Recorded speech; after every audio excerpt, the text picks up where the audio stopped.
우리는 하나님께 감사하면서 살아가야 합니다. 우리가 감사하면서 살아가는 이유는 감사의 이유가 우리에게 주어졌기 때문입니다. 그러니까 감사할 때 우리가 물론 그냥 모든 것이 하나님 앞에 감사합니다 라고 이렇게 전체를 하나님 앞에 감사할 수도 있기는 하지만, 우리가 이제 구체적으로 하나님 이것 때문에 감사합니다, 또 저것 때문에 감사합니다, 이렇게 우리가 구체적으로 말을 할 수가 있는데, 오늘 본문을 통해서 우리가 하나님 앞에 감사해야 될 이유, 이것을 우리가 살펴보면 이것은 1절에서 나오고 있는 것처럼 하나님은 선하시며 그의 인자하심이 영원하시기 때문에 우리는 감사해야 된다라고 말씀을 하고 있습니다. 하나님은 먼저 선하신 분이시다라고 이렇게 얘기를 하고 있습니다. 하나님은 항상 모든 것이 선하신 분이십니다. 그리고 하나님은 선하시고, 그리고 이 선하신 것은 좋은 것이죠. 선하지 않은 것은 나쁜 겁니다. 만약에 하나님이 선하신 분이 아니시라 악한 분이시다 라고 우리가 생각해 본다면 어떻게 되겠습니까? 억압을 하고 착취하는 신이 되는 것이죠. 그리고 모든 악한 일을 잘한다라고 장려하는 그런 신이 된다라는 겁니다. 그렇게 되면 온 세상이 혼란 속에 빠지는 거고, 그리고 사람들은 모두 다 늘 고통 속에서 살아갈 수밖에 없는 겁니다. 그리고 천국으로 인도하는 것이 아니라 그 마지막이 뭐가 되겠습니까? 지옥으로 인도하는 것이죠. 그럼 우리가 하나님이 만약에 악한 분이라고 가정을 했을 때 떠올릴 수 있는 그에 딱 맞는 대상이 있습니다. 그게 누구냐? 마귀인 겁니다. 마귀는 그런 악한 자입니다. 우리는 그 마귀의 권세 아래서 살았던 거죠. 근데 그런 우리가 구원받아서 하나님을 섬기는 자가 된 겁니다. 근데 하나님을 섬기게 되었는데, 하나님은 어떤 분이시냐? 방금 얘기했던 그런 악한 자가 아니라 하나님은 선하신 분이라는 겁니다. 그렇기 때문에 선한 것은 너무나 좋은 것이죠. 방금 얘기했었던 것의 모든 것의 반대가 전부 다 하나님의 성품입니다. 하나님은 우리에게 늘 좋은 것을 주기를 원하시고 늘 우리에게 복을 주시기를 원하십니다. 그리고 하나님은 우리를 어디로 인도하기를 원하시느냐? 우리를 하나님의 나라인 천국으로 인도하기를 원하신다라는 겁니다. 그래서 하나님의 다스리시면 항상 그곳에는 질서가 있게 되는 겁니다. 그리고 모든 것에 평안함이 있게 되는 것이죠. 그 하나님께서 우리의 하나님이 되셨다라는 겁니다. 그러므로 하나님은 선하시고, 그러므로 우리는 하나님 앞에 감사할 수밖에 없는 거죠. 그러면 그 선하신 하나님은 또 어떠시냐? 그의 인자하심이 영원하신 분이다라고 이야기하고 있습니다. 인자하심은 하나님은 언약에 늘 충실하시다, 늘 언약을 지키시는 분이시다라고 말씀하는 겁니다. 그렇기 때문에 하나님의 그 인자하심이 있을 때에 우리에게 늘 소망이 있는 것이죠. 우리가 하나님의 뜻대로 살지 못할 때가 있다 할지라도 하나님께서는 언약을 취소시키지 않으시는 거죠. 하나님은 우리가 실수하거나 때로 우리가 잘못할 때에도 하나님은 그 약속을 취소시키지 않으십니다. 그리고 하나님은 그 약속을 반드시 성취를 하십니다. 그렇기 때문에 하나님은 인자하신 분이시고, 그리고 그 하나님의 인자하심이 변동이 있는 것이 아니라 늘 영원하신 겁니다. 항상 인자하신 분입니다. 그러므로 우리는 그런 하나님을 섬기면서 살아가고 있고, 하나님의 도우심을 받으며 살아가고 있습니다. 그 하나님의 인자하심이, 그 영원한 그 하나님을 2절과 3절과 4절에서 찬양하고 있습니다. 2절에서는 이스라엘이, 그리고 3절을 가면 아론의 집이, 그리고 4절을 가면 여호와를 경외하는 모든 사람들이. 이스라엘에서 더 확장돼서 이 세상에 있는 모든 자들, 이 세상에 있는 모든 자들인데 그 중에 어떤 자입니까? 여호와를 경외하는 자입니다. 그래서 여호와를 경외하는 자들이 바로 하나님을 찬양합니다. 어떻다라고 찬양합니까? 그의 인자하심이 영원하시다라고 찬양한다는 것이죠. 이것이 바로 우리가 하나님을 찬양해야 될 내용입니다. 하나님 앞에 감사해야 될 내용입니다. 그러면 그 인자하신 하나님께서 우리에게 어떤 일들을 행해 주시느냐, 그 다음부터 나와 있습니다. 5절에 보면 나오죠. 내가 고통 중에 여호와께 부르짖었더니. 우리가 삶 속에서 고통을 만나게 되었을 때, 고통 중에 있게 될 때에 하나님을 섬기는 사람은 하나님께 부르짖을 수 있는 겁니다. 내가 해결할 수 없는 문제를 만나게 되었을 때에 사람은 누군가의 도움을 받기를 원하는 겁니다. 그때 나를 도와줄 분이 누구냐? 하나님을 섬기는 사람에게는 바로 하나님이 나를 도와줄 분이시다라는 거죠.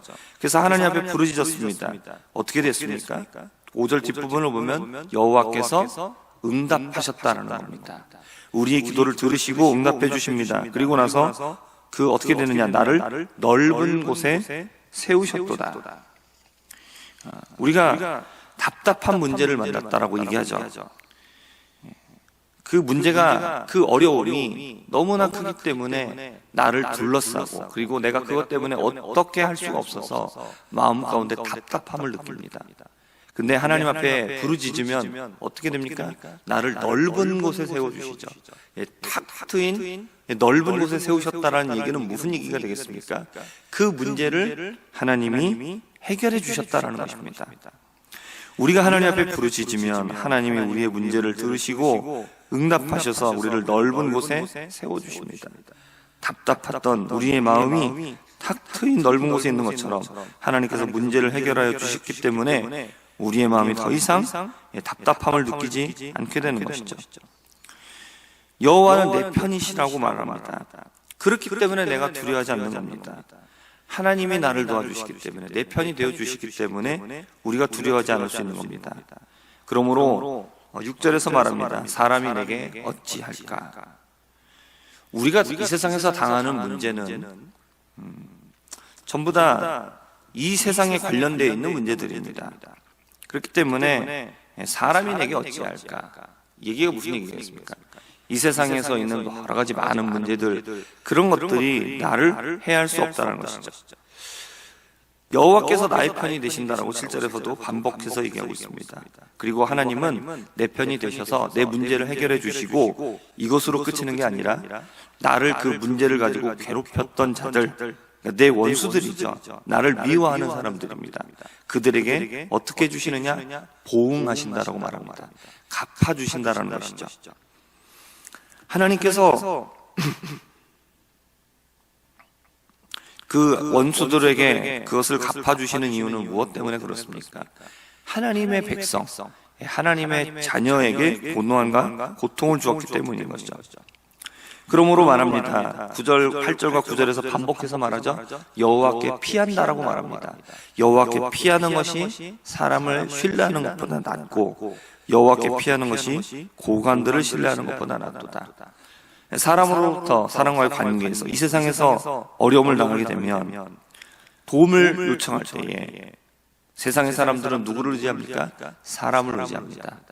높은 사람들을 의지합니다. 힘이 있는 사람들을 찾아갑니다. 하지만 하나님을 섬기는 사람은 여호와께 피하는 사람입니다. 왜냐하면 사람을 피하는 것보다 하나님께 피하는 것이 더 낫기 때문에 그렇습니다.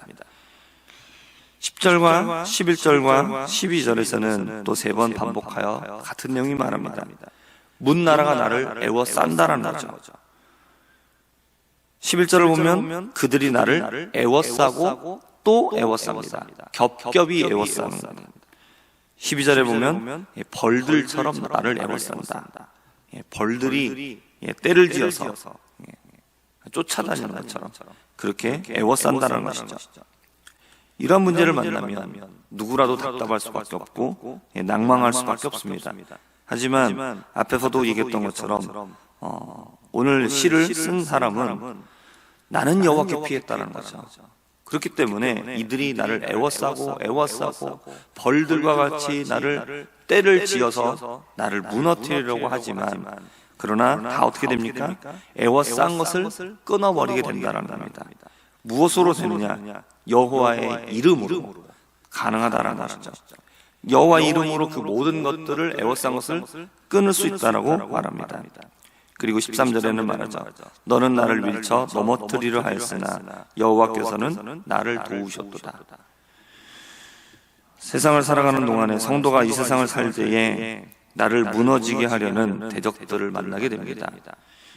영적으로는 사단이 우리를 무너뜨리려고 합니다. 그러면 그 사단의 방해와 그 사단이 우리를 무너뜨리려고 하는 그 모든 계략들이 어떻게 나타납니까? 사단이 직접 나타나서 우리를 괴롭히는 게 아니죠. 우리가 세상을 살면서 당하는 여러 가지 많은 일들을 통해서, 사람들과의 관계를 통해서, 또 때로는 하나님의 허락하여서 우리의 육체에 고통을 가함으로 여러 가지 방법을 통해서 우리를 넘어뜨리려고 합니다. 우리의 신경을 자극하고 마음을 긁습니다. 그럴 때에 우리가 어떻게 되느냐? 사람의 방법으로 해결하려 하면 해결이 안 되는 것이죠. 한계가 있는 겁니다. 그러나 영원하신 하나님의 인자하심 가운데 우리가 호소하면 하나님이 우리를 도와주십니다. 원수는 나를 밀쳐서 넘어뜨리려 합니다. 무너지게 하려 합니다. 망하게 하려고 합니다. 우리가 하나님의 뜻대로 살지 못하게 하려고 합니다. 그것이 원수가 노리는 겁니다. 그때에 우리는 어떻게 됩니까? 하나님께 피게 됩니다. 왜냐하면 하나님이 그 모든 것들보다 뛰어나신 분이기 때문에 그렇습니다. 그러므로 오늘 이 말씀 통해서 우리가 하나님 앞에 피하는 자들이 되기를 바랍니다. 우리가 지금 어떤 어려움 가운데 있다 할지라도 하나님을 신뢰하시기 바랍니다. 이 세상의 그 어떤 문제보다 하나님이 크시기 때문입니다. 그래서 우리도 오늘 이 시인과 같이 여호와께 감사하라. 그는 선하시며 그의 인자하심이 영원함이로다. 이 고백을 드리면서 감사할 수 있는 우리 모두가 될 수 있기를 주님의 이름으로 부탁드립니다. 기도하겠습니다. 하나님 아버지, 원수는 우리가 망하는 것을 원합니다. 그래서 여러 가지 시험을 통하여서 우리를 무너뜨리려고 다가옵니다. 하나님, 그러나 여호와가 나의 편이시기 때문에, 하나님 여호와께서 나와 함께 하시기 때문에 내 문제를 해결해 주시고 나를 망가뜨리려고 하는 그 원수에게 원수를 갚아주시는 하나님이시기에 우리가 하나님 앞에 의지하게 하여 주옵시고, 우리가 여호와의 이름으로 그 모든 것들을 끊어버리고 여호와께 감사하며 살아갈 수 있는 우리 모두가 되게 하여 주옵소서. 하나님의 능력을 경험하며 하나님 앞에 영광 돌리며 살 수 있는 우리 모두가 될 수 있도록 우리의 삶 가운데서 역사하여 주시옵소서. 예수님의 이름으로 기도합니다. 아멘.